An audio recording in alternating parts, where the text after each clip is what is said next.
Hi everyone, welcome to my channel My Daily Cooking. இன்னைக்கு நம்ம ரொம்ப வித்தியாசமான ஒரு ரெசிபி பார்க்க போறோம். அது என்னன்னு பாத்தீங்கன்னா பக்கோ சாலட் ட்ரிங்க். இது வந்து ஒரு பிலிப்பைன்ஸ் ட்ரிங்க். நல்ல டிஃப்ரெண்டான ஒரு ரெசிபி. இதில் பார்த்தீங்கன்னா நம்ம ஜெல்லி வீட்லேயே தயாரித்து அதோட ஜவ்வரிசி ரோஸ் மில்க் அந்த மாதிரி நிறைய மிக்ஸ் பண்ணி செய்யலாம். முதல்ல ஜெல்லி எப்படி பண்ணுறதுன்னு பார்க்கலாம். ஜெல்லி வந்து பியூரான இருக்கணுங்கிறதுக்காக நான் இந்த சைனா கிராஸ் அகர் யூஸ் பண்ணுறேன். உங்களுக்கு அகர் வேண்டாம், நார்மல் ஜெலட்டின் ஃபைன் அப்படின்னா நீங்கள் நார்மல் ஜெலட்டின் கூட யூஸ் பண்ணிக்கலாம்.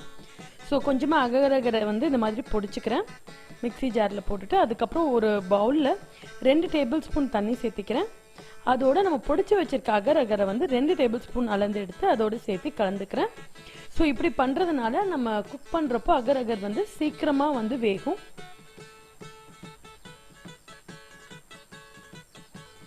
அடுத்து பார்த்தீங்கன்னா ஒரு பாத்திரத்தில் 2 கப் அளவுக்கு தண்ணி சேர்த்துக்கலாம்.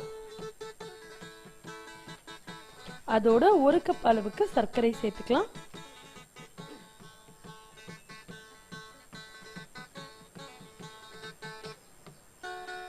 சர்க்கரை நல்லா கரையிற வரைக்கும் நம்ம கலரி விட்டுக்கலாம்.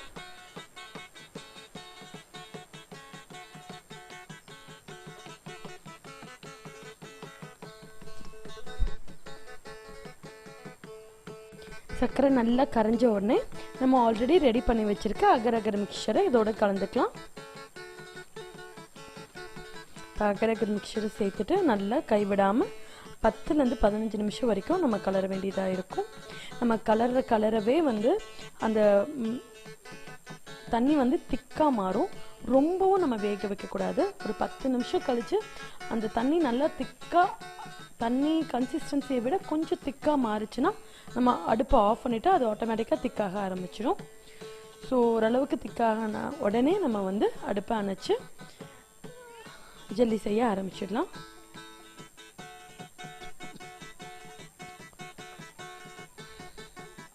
இப்போ பாருங்கள், நான் 5 பவுல் எடுத்து வச்சுருக்கேன். ஸோ நம்ம ஆல்ரெடி செஞ்சு வச்சுருக்க பிளெயின் ஜெல்லி மிக்சரை வந்து இந்த 5 பவுல்லையும் ஈக்குவல் அமௌண்ட்ஸாக நம்ம பிரித்து எடுத்துக்கலாம்.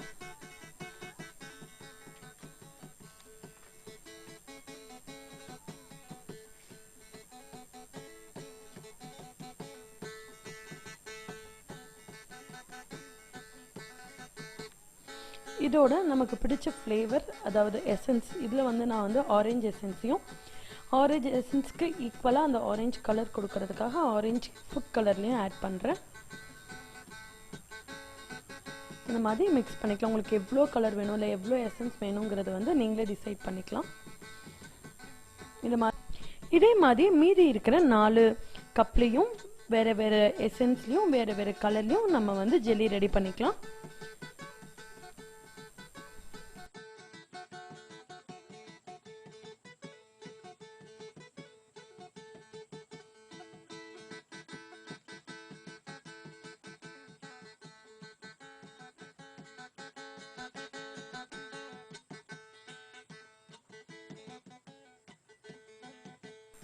இப்போ எல்லா ஜெல்லியும் ரெடி ஆகிடுச்சு. இதை ரெஃப்ரிஜிரேட்டரில் ஒரு 30 to 35 மினிட்ஸ் வரைக்கும் வச்சோம்னா நல்லா சாலிட் ஜெல்லி ஆகிடும்.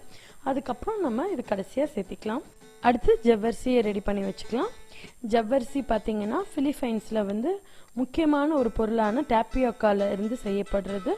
ஸோ அவங்களோட எல்லா டிஷ்லையும் டாப்பியோக்கா, பிரெட், டாப்பியோக்கா, சூப்பு, ஜவ்வரிசி அப்படின்னு அவங்களோட ரொம்ப முக்கியமாக இருக்கும். இன்ஃபேக்ட் அதில் இதே கலராகவே நிறைய அங்கே இருக்கும். ஸோ முதல்ல வந்து ஜவ்வரிசியில் இருக்கிற பிசுபிசுப்பு தன்மை கொஞ்சமாவது நீங்கணும் அப்படிங்கிறதுக்காக அதை நல்லா இப்படி கையில் வந்து பிசைஞ்சு அதில் இருக்க அந்த பிசுபிசுப்பு தன்மையெல்லாம் எடுத்துட்டு அந்த தண்ணியை கீழே தூர போட்டுடலாம். அதுக்கடுத்து ஃப்ரெஷ்ஷாக திருப்பி கொஞ்சம் தண்ணி அதில் சேர்த்துட்டு 15 நிமிஷம் வரைக்கும் ஊற வைக்கலாம். அது ஊறினது பிற்பாடு நம்ம திருப்பி கொஞ்சமாக ஒரு 3 கப் தண்ணி வந்து பாத்திரத்தில் சேர்த்துட்டு நம்ம ஜவ்வரிசி ஊற வச்சுருந்தோம் இல்லையா, அதை இதோடு சேர்த்து இந்த மாதிரி நல்லா வேக வச்சுக்கலாம். இப்போ நம்ம வந்து அது வெந்து ரெடி ஆகிட்டோம். ஜவ்வரிசி கலர் கம்ப்ளீட்டாக இந்த டிரான்ஸ்பரண்ட்டாக ஆகிற வரைக்கும் வேகணும். அது வெந்து ரெடி ஆகட்டும். அது நல்லா கூல் ஆனதுக்கப்புறம் தான் நம்ம இந்த ஃபைனல் அரேஞ்ச்மெண்ட் பண்ணணும். நெக்ஸ்ட்டு ஃபைனல் அரேஞ்ச்மெண்ட் பண்ணலாம். இந்த அரேஞ்ச்மெண்ட்டை எப்படி பண்ணுறதுன்னு பார்க்கலாம். புக்கோன்னாலே இளநீர்னு அர்த்தம். பிலிப்பைன்ஸ் மொழியில் புக்கோன்னா இளநீன்னு அர்த்தம். அதனால இது பேசிக்காக இளநீ தான்.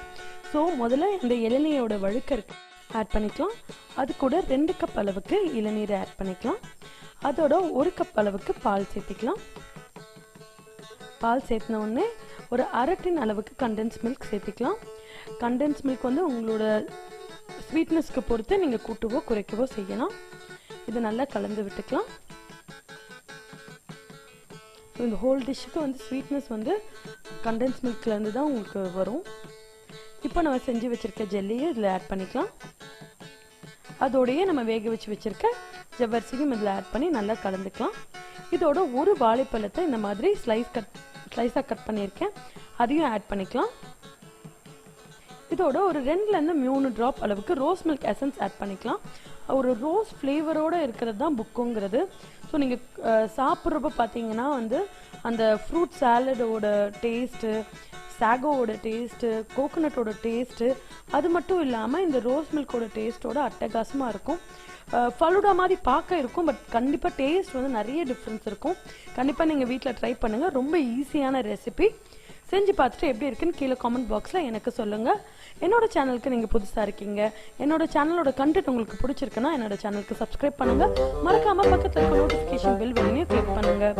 அப்போ தான் ஒவ்வொரு தடவையும் நான் ஒரு வீடியோ போடுறப்போ உங்களுக்கு நோட்டிஃபை ஆகும். நன்றி. மீண்டும் ஒரு சுவையான வீடியோவில் உங்களை சந்திக்கிறேன்.